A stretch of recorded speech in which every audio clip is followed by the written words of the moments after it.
Once again, y'all, it's your boy, Mr. CSA2K, and y'all are now experiencing my unfiltered segment. And this particular episode, sitting with me is public relations agent, Ebone Marie. How you doing today? How you doing today? I am well. Thank you so much for having me. I'm super excited. No problem at all. No problem. So, I want to kick everything off by asking, because I actually wrote down some precise bullet points, because I really wanted to make sure we address some things. So we want to kick everything off by saying, where are you originally from, and how did you get involved in music? So I'm originally from Lemoore, California. It's a small town. That's what's up. Yeah. It's a small town, maybe like 30 minutes outside of Fresno. And I've always wanted to be in music. When I was younger, I used to sing and dance. I was on a hip hop dance team. My parents just had us involved in all kinds of sports. I hooped in college, all that stuff too. So I just love to be on stage and perform. But the thing that really got me, that I always paid attention to growing up, was the movie credits behind this, after the movies was over. And watch a ton of Disney movies, I would see some of the same names all the time, but it was the actors would change. So for me, I was like, well, I want to do one of those jobs, because they're always on these movies, but these actors are different. So I just wanted a career, behind the scenes.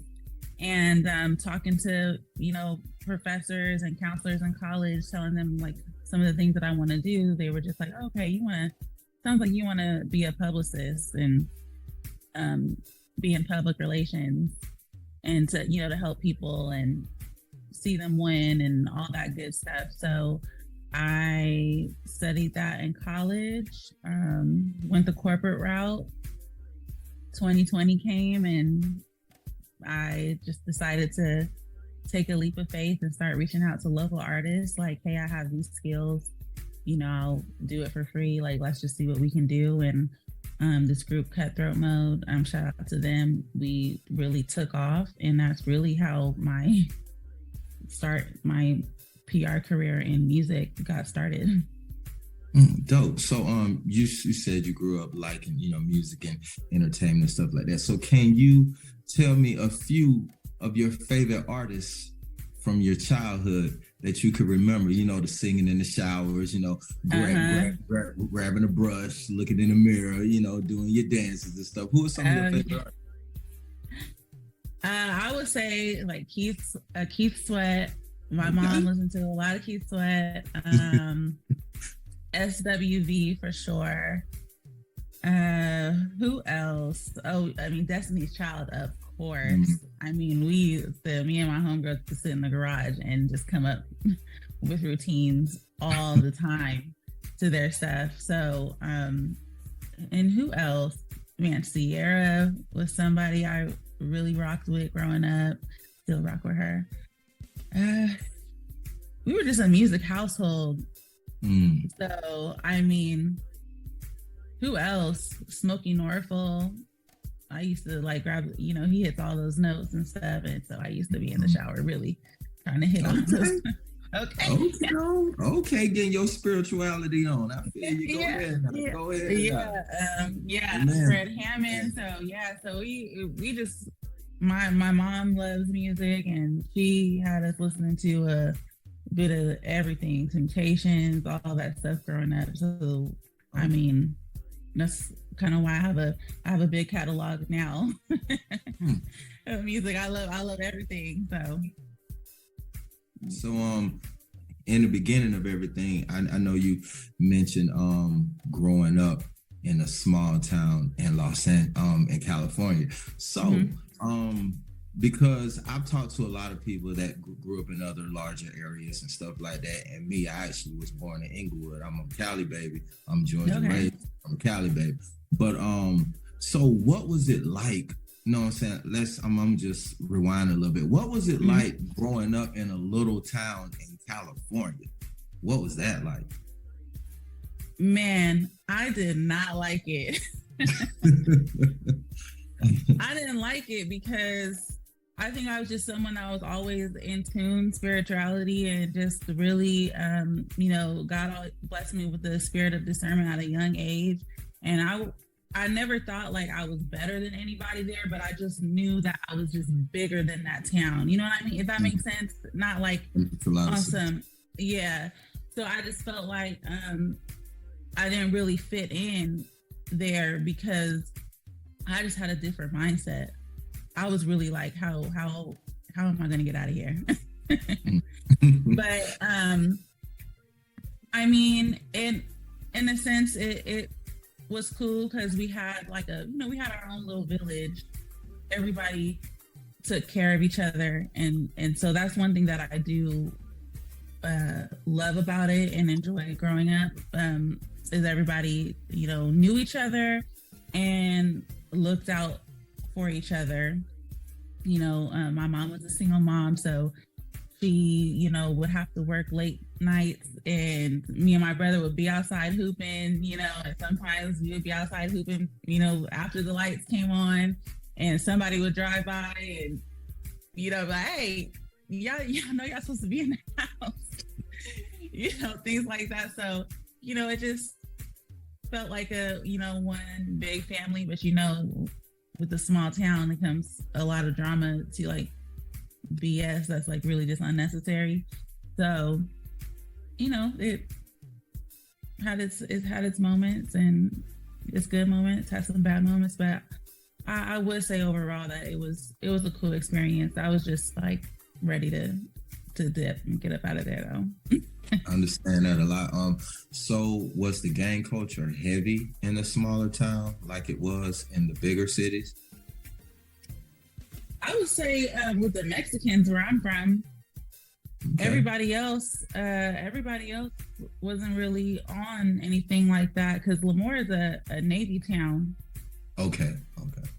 Yeah, so we had more like the like Soreños, Norteños, all that MS-13 stuff like that. Like they were more present than anything else. Other than that, it wasn't really like that. And it was crazy because growing up, I used to hang out with a lot of like Norteños growing up, and I didn't even know. Like when I think about like the neighborhood I used to ride my bike down, like, but they was just cool. And I guess, it's just that small town thing. They just knew like, oh, like Ebone, she's a hooper. Like they would just always watch my back. But when I think about it now, I was like, dang, I was really in danger. Yeah. The crazy thing about that is when we're younger, we don't see no danger. All we see is friends, right. Bonding, and enjoyment. Then when we would get older, we was like, oh, but we could have got killed. But yeah. Yeah.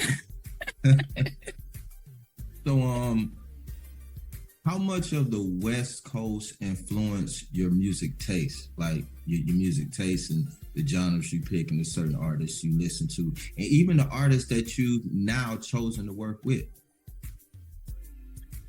Ooh, the West Coast. I mean, it has everything to do with it. I feel like we're so diverse here.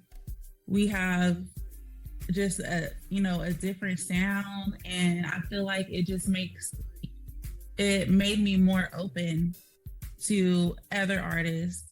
So I feel like, I mean, now through Heart Media and creatives, I'm able to work with Glorilla and JT and things like that. And I mean, they're obviously from the other side of the country, but I just feel like being here just made me open because we're just such a melting pot here. Mm-hmm.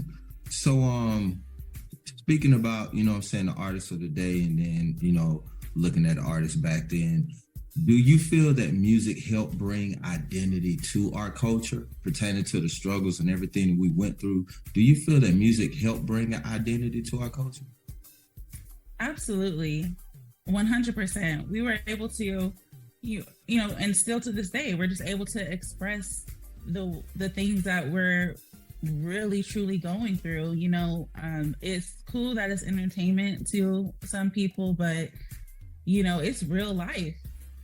And I feel like music is just a eloquent way for us to express ourselves in art form and what's going on in our world. And if people, you know, take the entertainment side out of it and just really listen to what's going on, I feel like, you know, there could be some changes that happen. Like, you know what, okay, this is a consistent message in this music. Like, what can we do to actually fix it so we can, you know, start hearing different things, start hearing more of a, you know, positive stuff.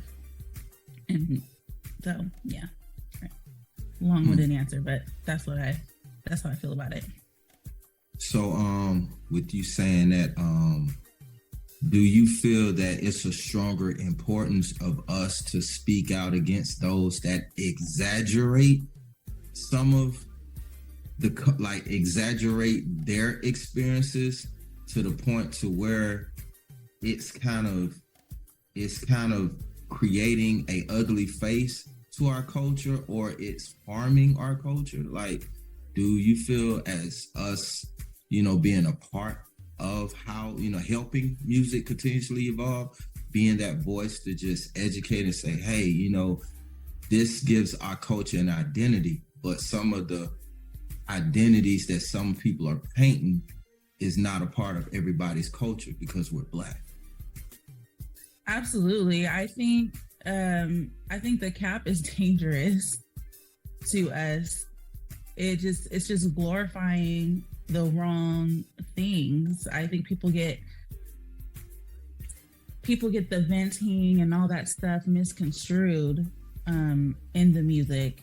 You know, like some people are really just truly expressing the things that they've gone through, and because it's a nice beat behind it, you know, they're thinking that like, oh, I want to go through the struggle too. It doesn't even make sense. Like, why would you want to go through that?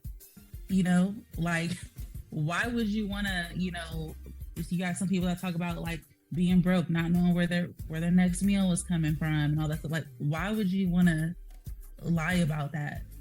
You know, and like that just doesn't make sense. And I just feel like when people do that, it's just very dangerous. And it really stops us from, you know, I feel like sometimes it stops us from getting the true help that we need, because we can't just see it as entertainment. So do you feel that the lust for the bag or the exposure kind of make us as a culture compromise the integrity of our identity in order to just say we got money in our pocket, or we able to do this and do this? We're willing to sell ourselves out that much in order to just have status. So it's like we eliminating our identity for status. Absolutely. I feel like there's a lot of people that just lose their integrity and, like you said, their self-identity for status. But what does that mean if you can't be 100% whole? You can't be 100% yourself. What does that status do for you when you always have to put up a facade? Like, to me, that just sounds like, you know, an emotional prison that you're putting yourself in. And I mean, hey, if you like it, cool. I mean, to each his own when it comes to that stuff. But you're absolutely right. I just don't. I don't see the point in it. And that's almost like that commercial with the white lady and her kids, and every time they knock over something, she'd be like, "That's okay," and that, and it seems like that's how majority of us is treating this stuff. Like, it's okay, get to your bag, it's okay, you know, but it's not okay. And it's like, right.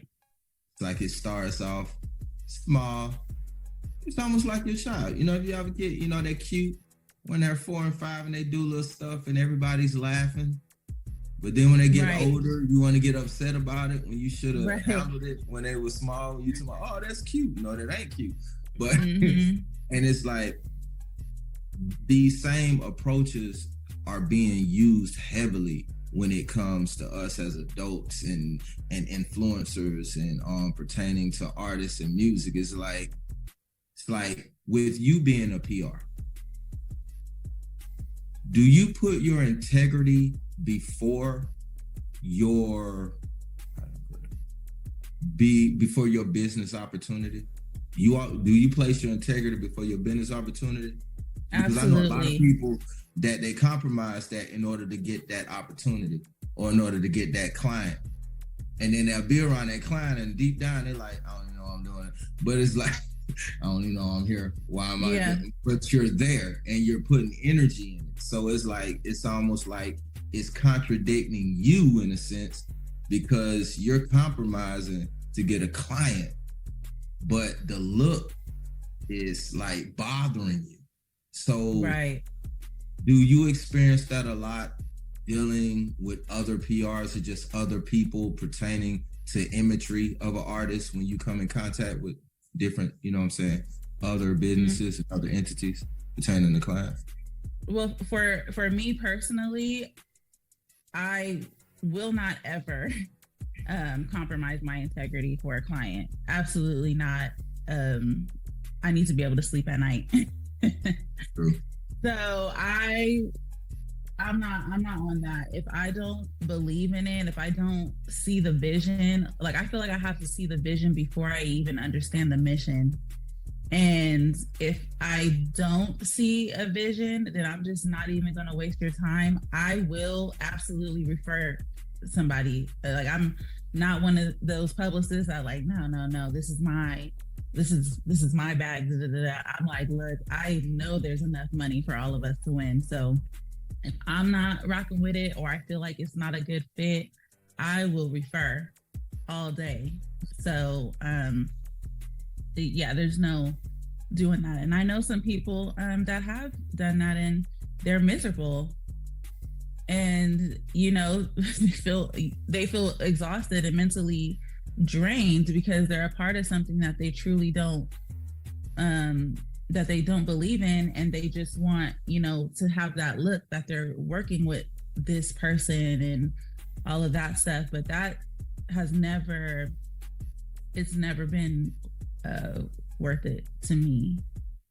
Like there's just no amount of money that's gonna make me switch up. And I feel like, just to go just a little bit deeper, as a Black woman in a male dominant space, you have to keep your integrity and you have to keep it solid within yourself, and even in order to get to wherever you're going, because people will try you and try to entice with these little things, and you really have to keep it solid within yourself. So yeah, for me, that's a no. So, which comes to this question here. There's a lot of artists, but there's not enough PRs. So, for the artists that don't really understand the power or just the presence of a great PR, like, can you educate us on how important is a PR in the entertainment business, period? Yeah, well, first of all, just to let people know that we're publicists, and the job that we do is public relations. So, usually when people are like, oh, let me get a PR, they usually don't know, really what they're talking about too much, but you need to hire a publicist. And we are really important as far as, your overall strategy and narrating your story to the masses.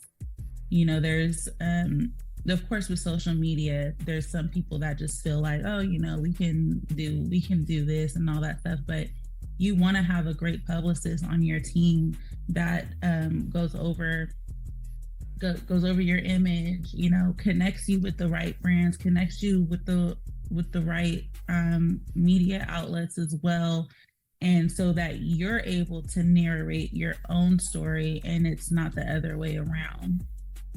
So I think just being in control of that at all times, you know, it's really beneficial to have somebody, you know, on your team that has your back in that way. You know, you'll see things where people are putting their foot in their mouth in an interview, and you know, a lot of times they don't have that person there to have their back to say, hey, you know, we're done with this question. No, we're not answering it. We're not getting, that's not what we're here for. Just being able to circle back and get you focused on why you're here and why you're in that interview. You know, that's just a small tip of, you know, what we do as publicists. But long story short, you really just want somebody, you know, there to have your back and control your narrative. So, which profession is better for PRs, sports or music? I wouldn't say one's better than the other. I would say whatever client wise, it's like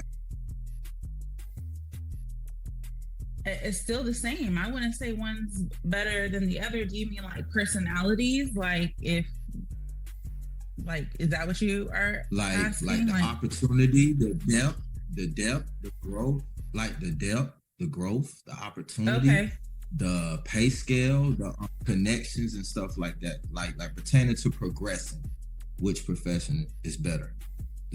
Sports athletes or musicians? Okay. Well, yeah. So my answer still stands. I don't think there's one that's better than the other. It really has to do with either the musician or the athlete's team, how organized they are as a team, what's a healthy budget that they can come up with to, you know, to give themselves a push.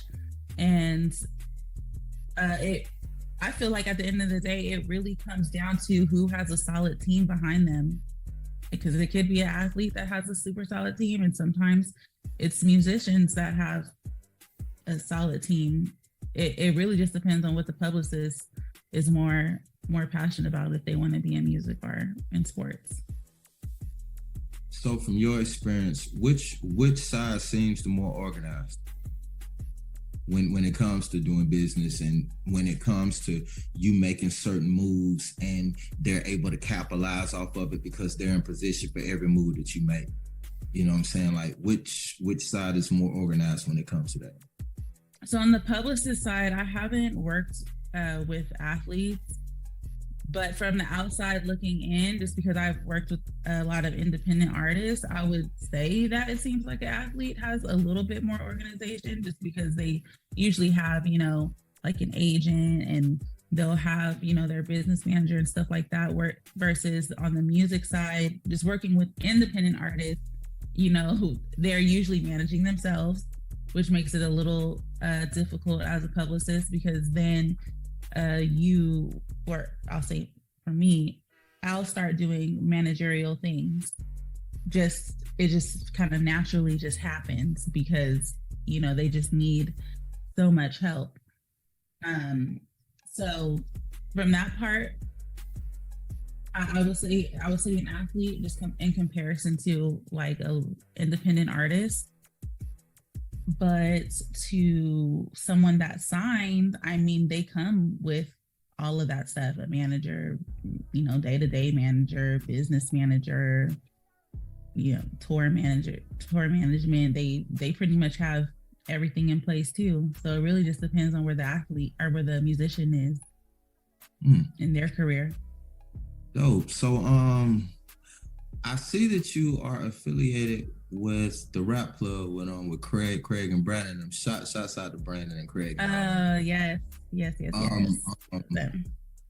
So with you partnering your brand or attaching your brand to other brands, like, what is your experience with that evolvement? Because like, and I started off with them, like when they first got started, I the first Rap Plug Pro, it was like what? It was like what, 6 of us, 7 of us, whatever at that time. Now it's a lot of them. So I mean, like, what is your experience with attaching your brand or collaborating your brand with the Rap Plug brand? Yeah, no, you're right. First of all, shout out to Brandon and Craig. Brandon's like a brother to me. Love that guy 100%. He's given like so many opportunities, and for me, I'm very collaborative. I feel like that's the reason why I've been able to climb as fast as I have been, because there's been people that have been behind the scenes for 10 years and really haven't been able to get in the rooms that I've gotten to in such a short amount of time. And I feel like that's all because I'm not afraid to be like, hey, I'm gonna take a step back here so that you can be here and we can elevate up. And that's pretty much what happened with Rap Plug. Brandon's always like, hey, I got this opportunity, you wanna, can you work on this? Can you help with the sponsorship here? Can you set up this meeting here? Anything. And I'm like, yeah, I'm with it. And it's always just helped me elevate. So I don't mind if it makes sense. I don't mind collabing at all, because I just feel like that's how we win, to not only together but faster. True. So this past weekend, of course, was like Grammy weekend. So what was your take on this past Grammy Awards? What was your take on it as a whole? Man, I loved it. This was my first Grammys, and to be behind the scenes the way that I was, it was breathtaking. I mean, first of all, the hip hop performance, that was just super dope. I do feel like they snubbed Beyonce, but that's a different discussion. We're gonna get to that one though. But go ahead. We're definitely getting to that question. But go ahead. Yeah, but no, I loved it. I mean, everything was just amazing to me, and just being able to bump shoulders with the people that I was with. I got to meet a bunch of people.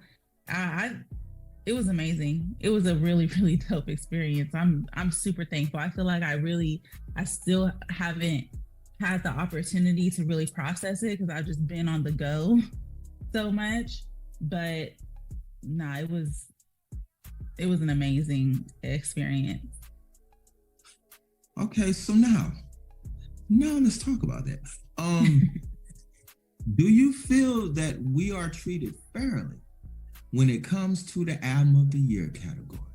I ain't talking about the other ones, and they give us those. But when it comes to the Album of the Year, it just seems like, it ain't us. It ain't us most times. It's just not us. So I mean, no. What's your take on that?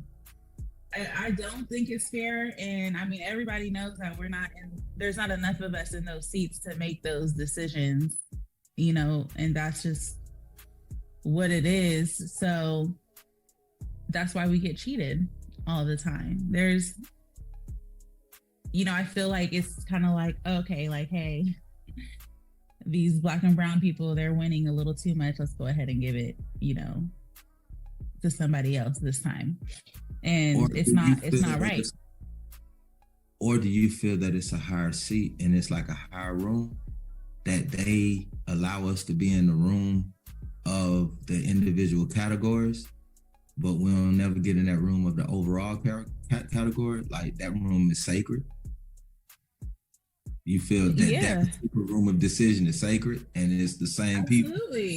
Absolutely. I feel like, it's like a little boys club. You don't want to let anybody in. But I do feel like that's gonna change. There's just too many of us now, and we're kicking down doors. So I feel like we're just gonna continue to do that, and they're not gonna have a choice but to But to be fair, I just start doing what's right. Mm.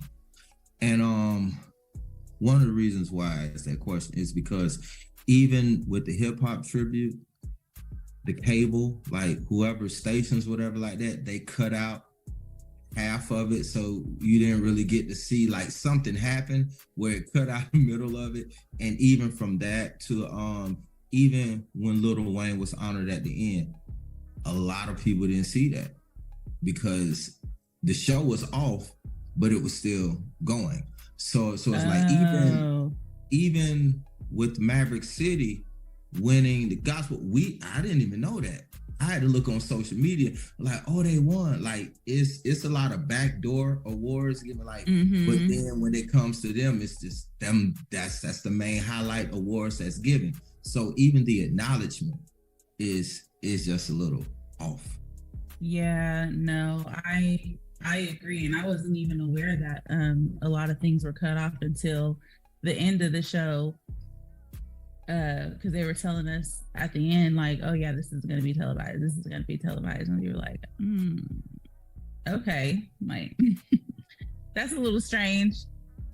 Yeah, I just feel like, we're coming for what's ours. I feel like it reminds me of what, Tupac said, maybe not like to that extreme when it just comes to music, but it's just like, hey, we singing outside the door, we're hungry.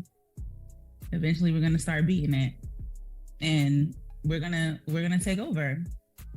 And I feel like that's what's happening. And that's why they're kind of getting a little more tighter because they can feel it.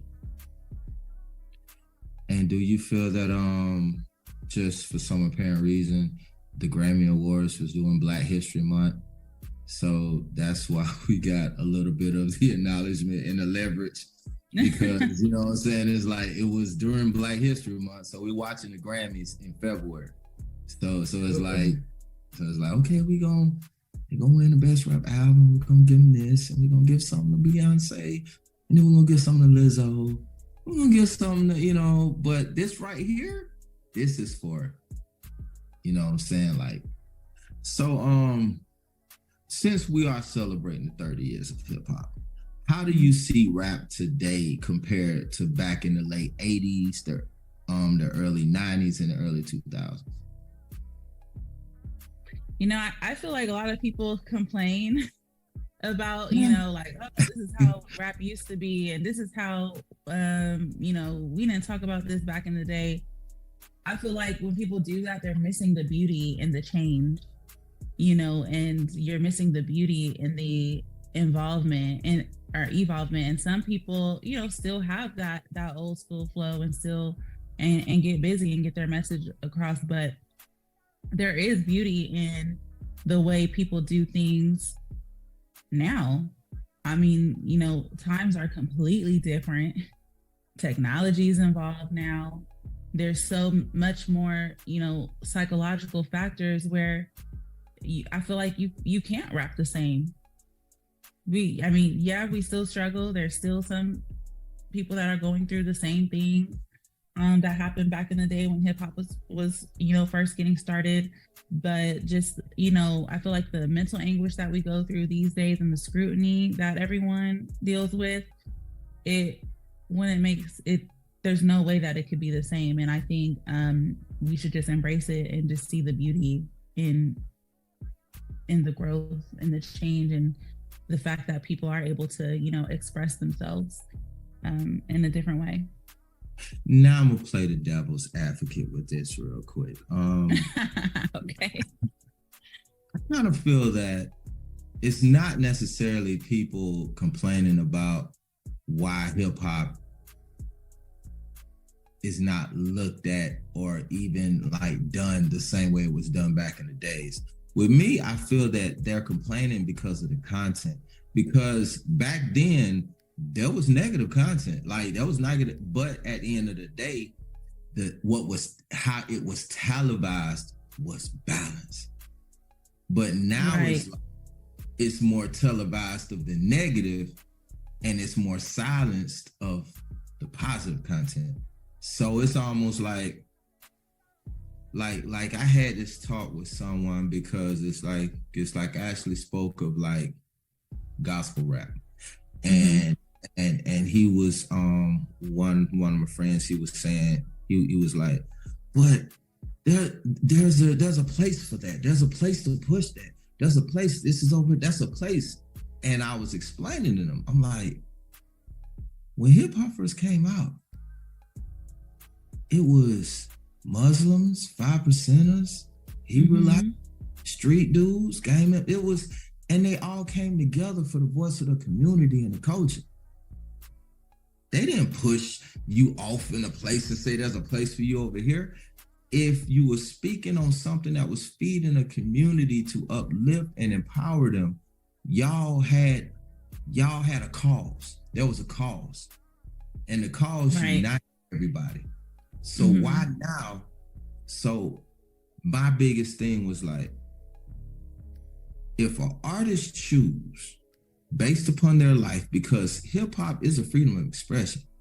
It's you talking about your life, your community, what you experience. That's hip hop. And it's not just in music, it's expression in fashion, dance, like graffiti, it's an expression.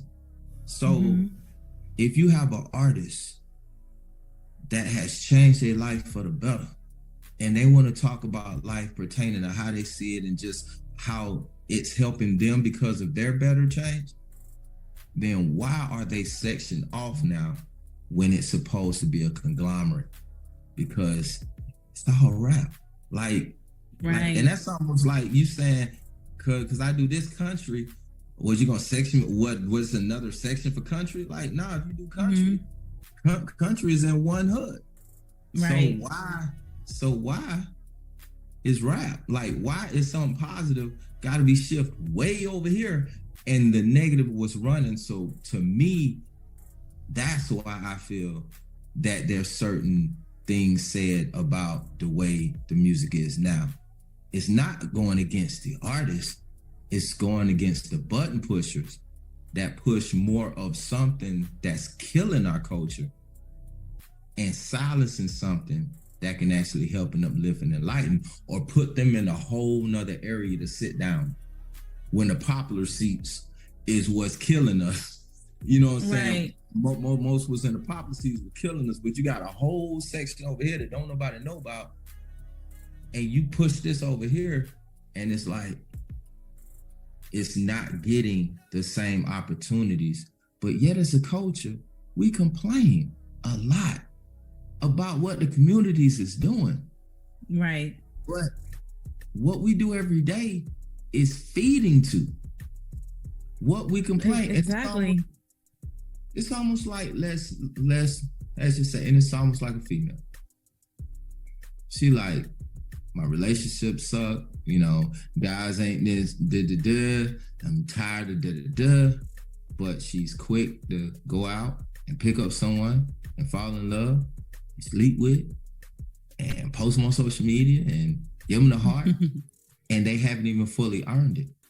But then when it backfires, she's back to, I'm tired of getting, but you're playing a part of your disappointments. And that's back to where we are in music. We play a part of the things that's happening to us right now because we entertain it until it bites us. You know what I'm saying? Absolutely. I agree. I feel like we just I feel like we give people too much power over us, you know, like, because people talk about that all the time, you know, like you said, like, oh, this is being pushed at us. This is being pushed at us. Well, turn it off. Like, simple as that. Go read a personal development book, 10 pages every day, and then start listening to some things that are positive that are going on.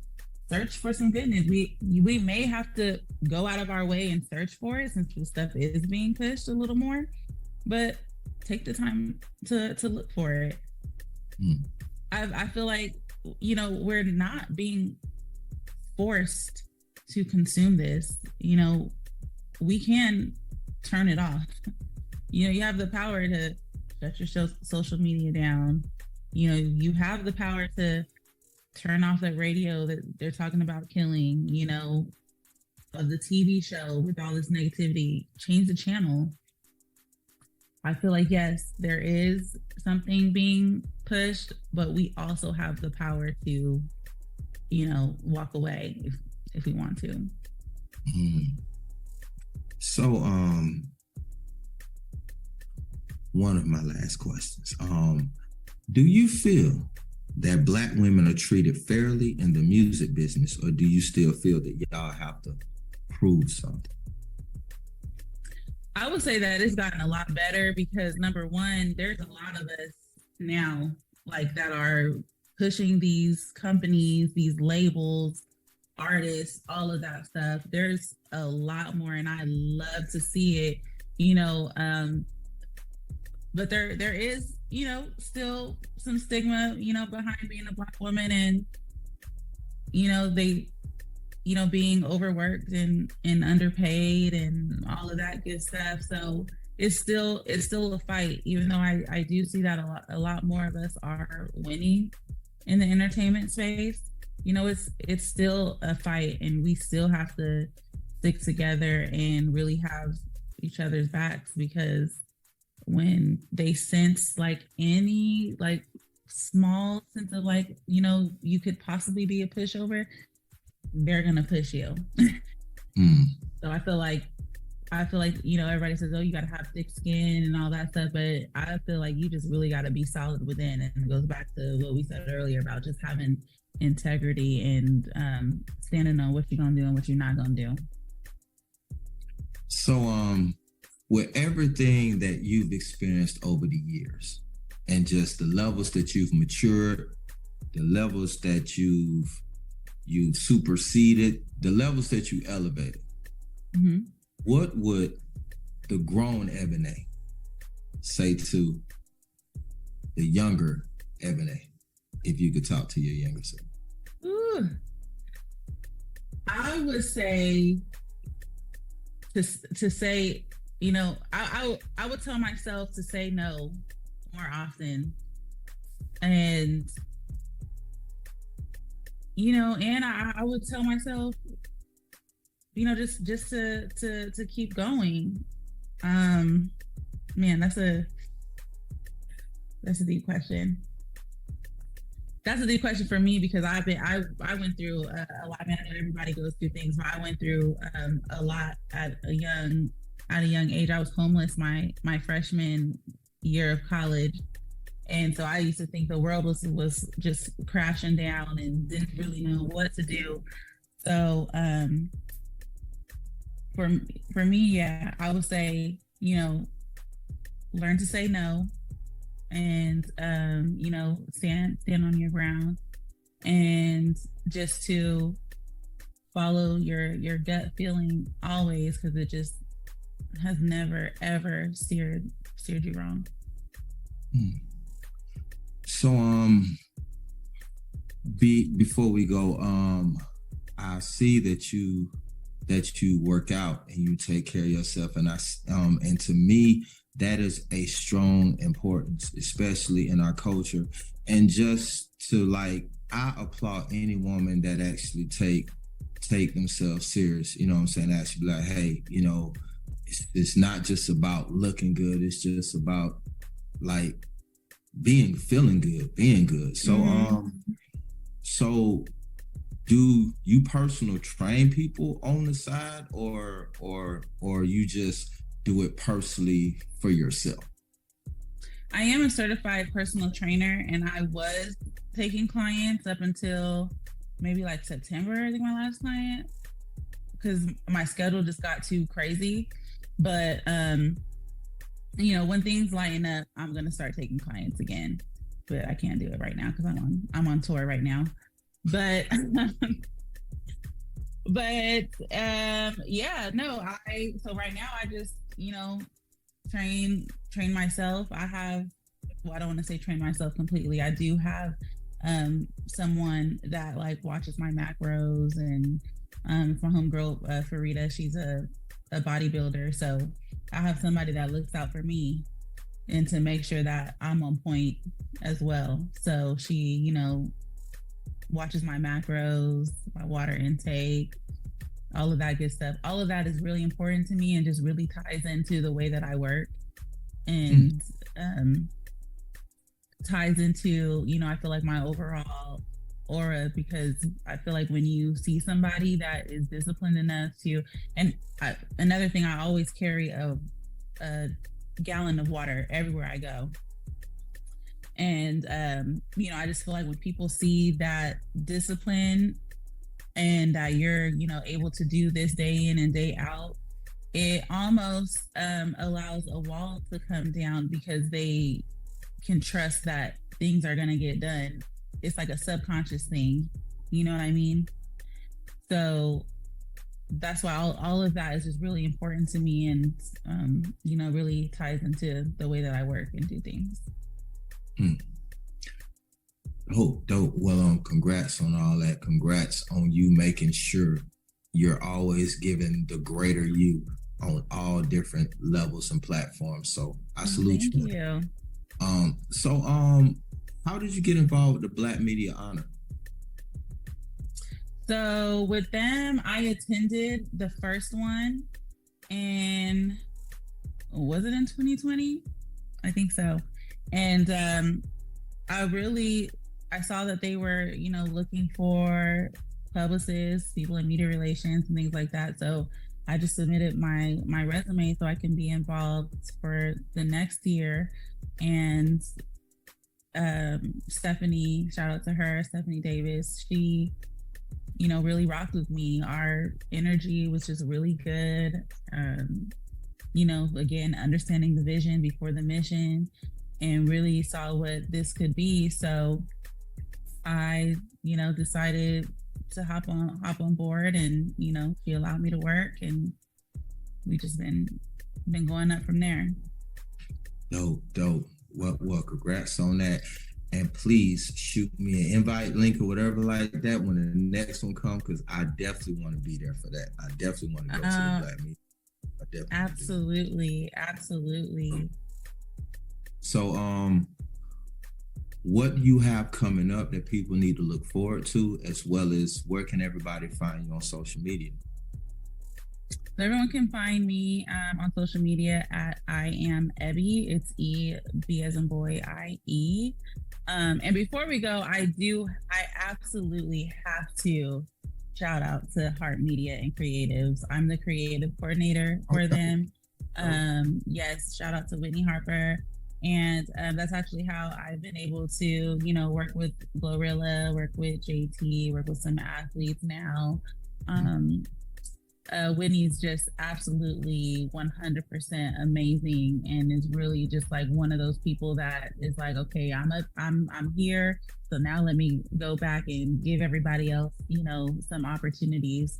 So follow Heart Media and Creatives on Instagram as well, because we have, a lot of really great things coming up. Like I said, Glows on tour.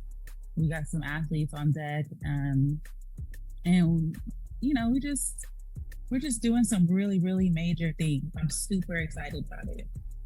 Dope. Well, congrats on everything that you're doing. And I'm gonna be on the sideline. I'm gonna be watching. I'm gonna be rooting on for you. You know what I'm saying? Because you are a Black woman. So you know what I'm saying? It's like so I salute all Black women. I have all girls, you know what I'm saying? My wife, I salute her when she's doing so. Anytime a Black woman rise above the challenges and just super exceed, I celebrate that, because that's good, because y'all y'all the nurturers of our future. You know what I'm saying? So y'all reproduce our futures. You know what I'm saying? The younger futures and the existence. Like, it wouldn't be a us if it wasn't for a woman. Like, it wouldn't be a me if it wasn't for a woman. So it's like, I salute all of that. So congrats on everything. And everybody, please, you know what I'm saying, follow her, Oh, and before we go, how can an artist or entertainer or any form of career pertaining to what you specify in, how can they approach you, contact you, for like, for your services and stuff like that? So I'm working on a website, but for now you can just shoot me a DM in the business chat. And I'm pretty responsive for the most part. So anybody that's, looking for a consultation or just see, have a couple questions here and there, just tap in with me. Dope. Well, everybody, y'all heard it. And make sure y'all go follow her. Until the next time, it's your boy, Mr. CSA 2K. And y'all have experienced another Unfiltered with my special guest, Ebone Maria. Until next time, y'all take it easy.